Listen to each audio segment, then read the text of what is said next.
तो हमने देखा था कि 9.1 का टोटल 7 8 और अब इसके बाद हम आते हैं 9 पे। 9 नंबर क्वेश्चन क्या कहता है और एक एक क्वेश्चन को चलते हुए चलते हैं, चले मिलाते हैं। बोला है कि एक मीनार के पाद बिंदु से एक भवन के शिखर का उन्नयन कोण। एक मीनार है, ठीक है, पहले पढ़ लेते क्वेश्चन। एक मीनार है, उसके पाद बिंदु भवन के शिखर मतलब भवन के सिर का जो उन्नयन कोण है ना वो 30 डिग्री है, और भवन के पाद बिंदु से मीनार का शिखर का उन्नयन कोण कितना है? 60 डिग्री। तो बहुत आसान है, आपको इसको क्वेश्चन के साथ ही बना लीजिए। डायरेक्ट डायरेक्ट जैसे ही बोलता है तैसे ही कर लेना है। क्या कि मान लीजिए क्वेश्चन नंबर 9 बोला, हाँ क्वेश्चन नंबर 9 क्या कहा कि एक मान लीजिए कि मीनार हो गया, सपोज दैट ये मीनार हो गया हमारा, ओके।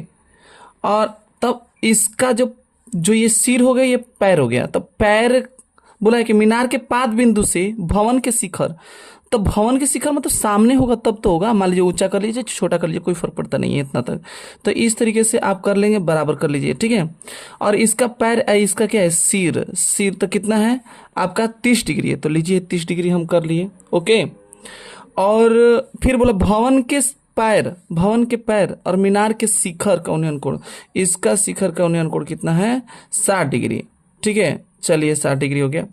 तो यदि मीनार की ऊंचाई, तो माने हमने बोला है कि एक मीनार की पाद बिंदु, हाई मीनार माने माना है ना, क्या माना? मीनार माना, और ये माना भवन। तो आपको पता होना चाहिए क्योंकि भवन के शिखर का उन्नयन कोण ना, तो यदि मीनार की कितनी है? 50 मीटर है, ये 50 मीटर है यहाँ से लेकर यहाँ तक, ओके। तो बोला है तो भवन की क्या ऊंचाई ज्ञात कीजिए। तो भवन की ऊंचाई, तो एच माना कि एच, तो यहाँ पर लिख सकते हैं, यहाँ कर दीजिए ए, ये बी, हाँ सी और डी। तो माना कि भवन क्या है? भवन की ऊंचाई क्या हो जाएगा? ऊंचाई क्या हो जाएगा? भवन की ऊंचाई जो है, भवन की ऊंचाई बराबर एच मीटर। तो त्रिभुज ए बी सी में पहले लिखिए, त्रिभुज ए बी सी में आपको पता है कि पहले त्रिभुज ए बी सी में इसलिए देखेंगे क्योंकि ये मीनार के ऊंचाई दिया है तो आधार निकालना पड़ेगा, ये लंब दिया है तो आधार निकालना पड़ेगा। तो क्या होंगे?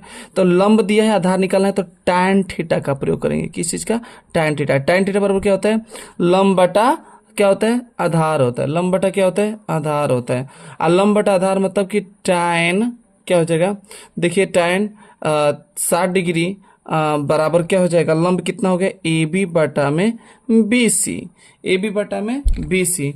चलिए tan कितना हो गया? इसका हो जाता है √3 बराबर ए बी का मान 50 और इसका क्या? बी सी का, बी सी रहने दीजिए। तो बी सी को तिरछा में कीजिए, बी सी बराबर क्या हो जाएगा? 50, हाँ 50 बटा में √3 हो जाएगा क्या? मीटर। बीसी का तो मान आ गया, हमें भवन ऊंचाई एच का मान चाहिए ना। तो पुनः त्रिभुज लिखिए बी सी डी में, क्या लिखेंगे? बी सी डी में पुनः, हाँ पुनः त्रिभुज बी सी डी में। तो बी सी डी में क्या लिखेंगे कि tan, वो भी tan ही से चले, tan थीटा बराबर क्या होगा? हाँ डी सी बटा में बी सी। tan कितना? tan 30 डिग्री, क्योंकि tan ये हो गया तो 30 डिग्री होगा, 30 डिग्री बराबर डी सी बटा में बी सी। आपको पता है 30 का क्या होता है? 1 बटा √3 और बराबर डी सी का मान कितना होता है? डी सी का मान एच है और बी सी का मान कितना हो गया? 50 बटा में √3। तो तिरछा तिरछी गुणा कर दीजिए, इसको इधर कर दीजिए ना, तो आपको हो गया 1 बटा में √3 गुने 50 बटा में √3 बराबर एच। अब यहीं पर हल कर दीजिए, क्या हो जाएगा आपका? हो जाएगा एच बराबर 50 बटा में 3 अर्थात एच बराबर 16 3 48 2 बटा सही, मतलब 2 बटा में 3 मीटर। मतलब कि जो हमारा भवन का ऊंचाई जो है हमारा कितना है? वो हमारा 16 सही 2 बटा 3 है।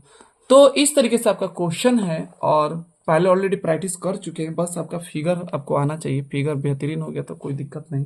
तो आशा करेंगे कि आपको ये क्वेश्चन समझ में आ गया होगा। एक बार प्रैक्टिस जरूर कीजिएगा, ठीक है। मैंने फिर पुनः इसको एक बार रिव्यू करा देता हूँ और धीरे धीरे करने पर प्रैक्टिस बनाइएगा। एक बार देख के मिलाई के खुद से भी बनाइएगा। फिगर बन गया ना, तो पहले खुद से सोचिएगा, खुद से सोचने के बाद इसके बाद क्या कीजिएगा? आगे देखिएगा या मिला लीजिएगा आंसर के सही जा रहा है कि नहीं सही जा रहा है, ठीक है। तो ओके, जाते जाते लाइक एंड सब्सक्राइब कराना please. Thank you for watching video.